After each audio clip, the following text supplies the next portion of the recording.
cannot explain the complexities of the universal laws through just one book or one documentary. And this is where a lot of people start creating habits that really just don't serve them. Hello, what's up? What's going on? My name is Sabrina and welcome back to my channel. Here in the Better You community, we talk about everything positive mindset, personal development, spirituality, and so much more. And in today's video, we're going to be going over the toxicity that law of attraction teachings can have. If you like what you hear today, don't forget to give this video a big thumbs up to help out the channel. Go ahead and subscribe and hit that bell button to be notified every time I post a new video. Feel free to share this video with anyone you feel may want to hear it. And without further ado, let's get into it. So the law of attraction is the most well-known universal law. And many people who are familiar with the law of attraction learned it from either reading the book or the documentary, The Secret. And The Secret is where I was first introduced to the law of attraction. It's where my entire personal development journey began, is through watching the documentary. And it's a really great basic introductory to living with the laws of the universe through law of attraction itself. But you cannot explain the complexities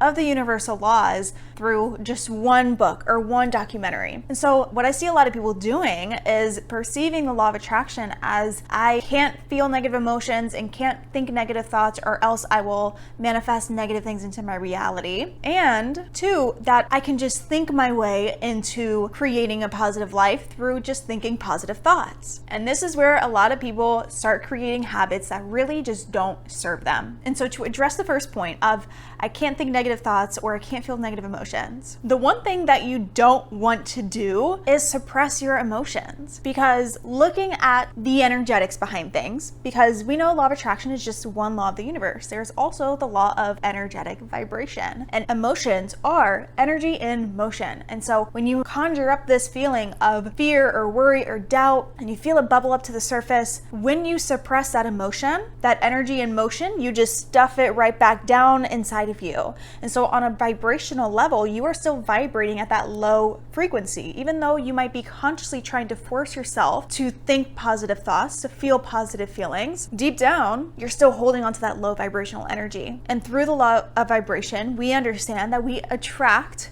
what we are a vibrational match to. And so yes, although positive thoughts do create positive circumstances for ourselves, to put it very vaguely, if we are suppressing and holding in things that are inside of us, we're like trapping that lower vibrational energy, and we're still being a vibrational match to lower vibrational things, attracting lower vibrational people, lower vibrational circumstances, and we attract undesirable events. And so what I do want you to do is when you feel these lower vibrational emotions surface and you have those lower vibrational thoughts that aren't in alignment with what you want to create, I want you to notice it, to observe it, to acknowledge it, and I want you to allow this energy of the emotion to flow like through and out of you. Let yourself feel it in that moment. You're like, oh, like I feel resistance, or I feel scared that this thing's gonna happen, or something's not gonna work out. Allow yourself to be like, okay, like I'm valid for having these thoughts and for feeling these feelings. Like I'm gonna let myself feel it. I'm not gonna guilt myself for feeling this way. Like I'm gonna let myself just feel it for a sec. Let it out of my system. Okay, all right, now that I've let it out, then what I want you to do is to utilize another law of the universe called the law of relativity. The law of relativity basically means that everything we experience in our reality doesn't have any meaning but the meaning we give it. We put the meaning onto things. Something that can happen in our lives, we can either perceive it as negative or we could perceive it as positive.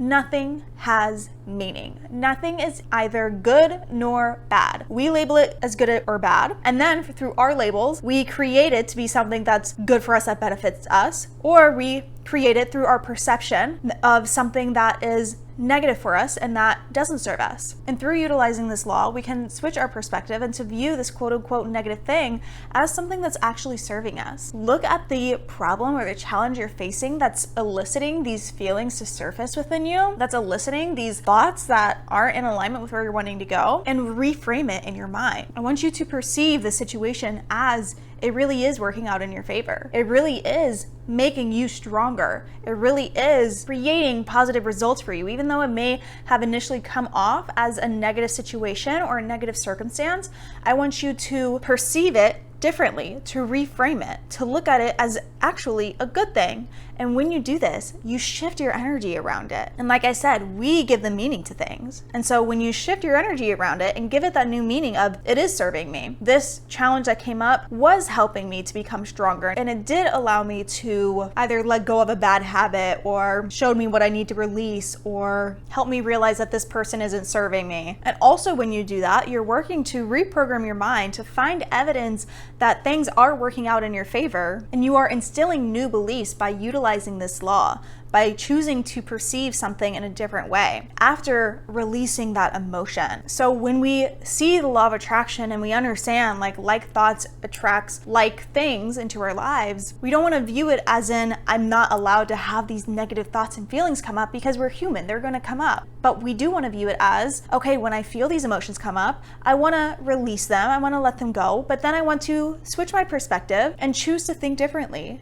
Choose to feel differently after releasing it, because truly our emotions are a part of our human experience. Like, we don't want to dull down the depths of our human experience, because when we suppress how we feel, we're really just like numbing out to the world. And when you suppress how you feel, you're also suppressing the joys of life and the goodness of life. And when you allow yourself to feel to the depths of these emotions and just let it out of you, you open yourself to more depths of joy, to more depths of presence, which then in turn also attracts more positive good things into your life. Okay, and then to address the second point of many people perceiving the law of attraction of, I can just think my way into things, we need to also understand that there is another universal law called the law of inspired action, meaning that you need to take some kind of action to acquire your desire. For the longest time after I felt the intuitive nudge to start a YouTube channel, I spent months and months, probably close to a year, maybe even longer. I spent so long sitting on my couch and meditating and visualizing and thinking, having the thoughts of, yes, I have a YouTube channel and yes, I have 1,000 subscribers,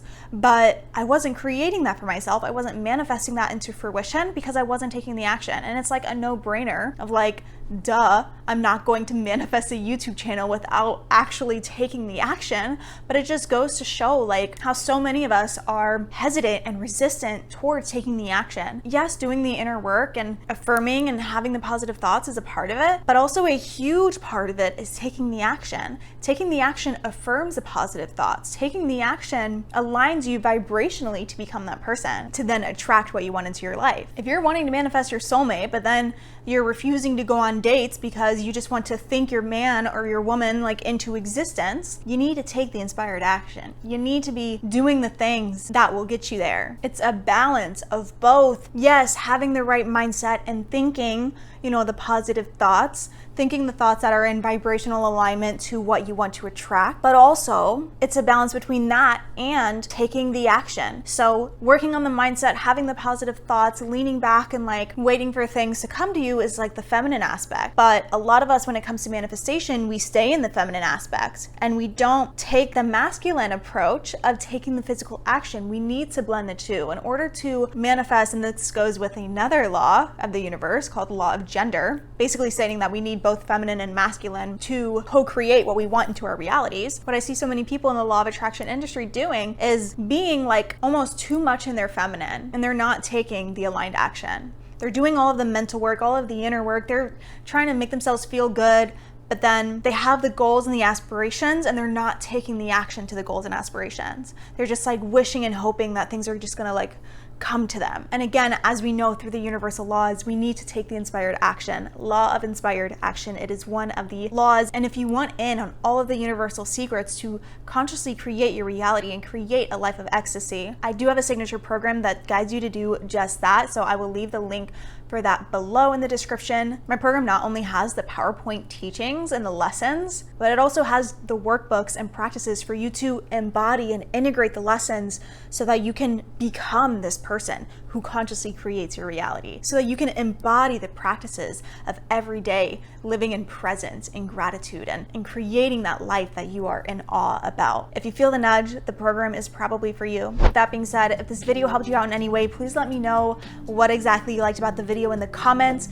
Give it a big thumbs up, subscribe and hit that bell button to be notified. Share this video with anyone you feel may want to hear it, and I will see you in the next video. Bye.